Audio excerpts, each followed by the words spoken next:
Hey gang, it's been a while since I've been to the theater. Hasn't really been a lot I've wanted to see. But today we're going to see The Boogeyman, based on a Stephen King short story.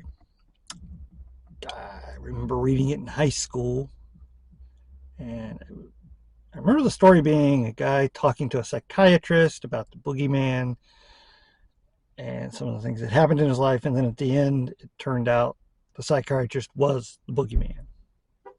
But hope I didn't give anything away there. But kind of looking forward to it. I'll tell you what I think when I get back. And I'm back. Good flick.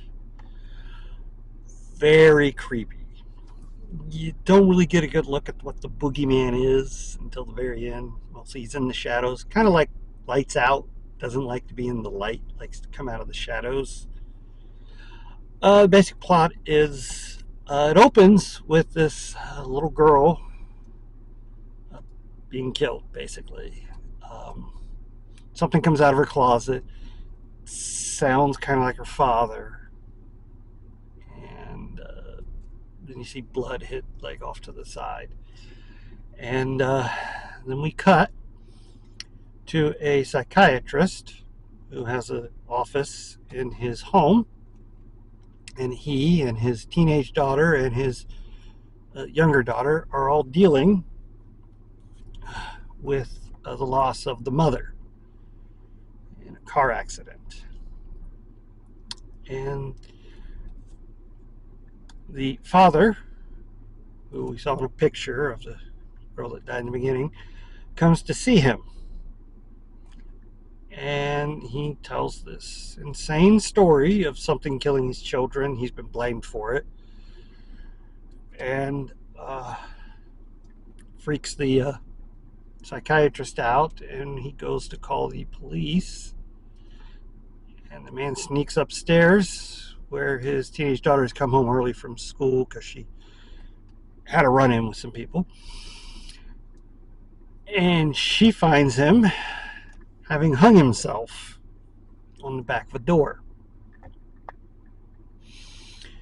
And then they start experiencing creepy stuff, sounds in the night, doors flying open. And the daughter, the teenage daughter, she starts to investigate to find out what this is. Her younger sister is obsessed with having lights on all the time. And she starts to see the boogeyman, and father thinks this is just something that has been manifesting because the man died in their house. And of course it's much more than that. Essentially, this is an allegory for having suffered a death in the family and dealing with loss, and the father having to come to terms with actually being there for his kids, because he's kind of just pushing everything away. He doesn't want to talk about the wife. He doesn't want to talk about any of it.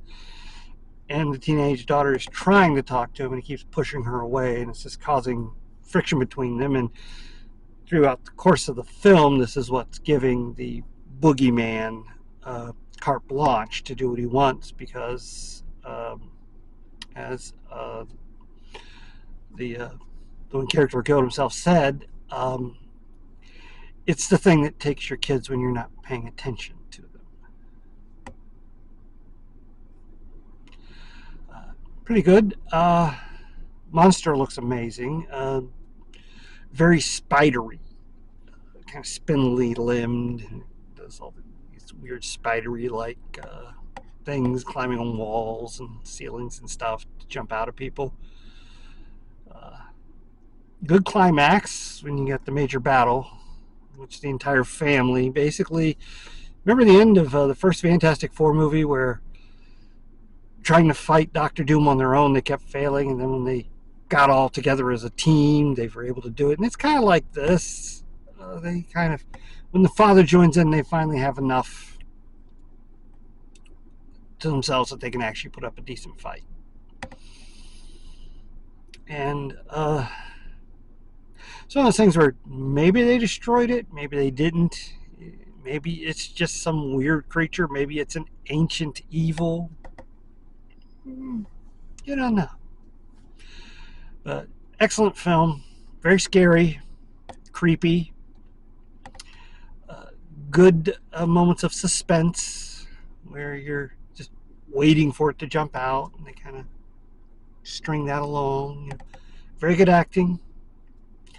I like this part where the little girl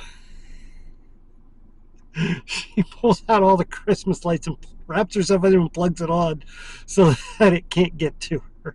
And I was like, that is clever. I like that.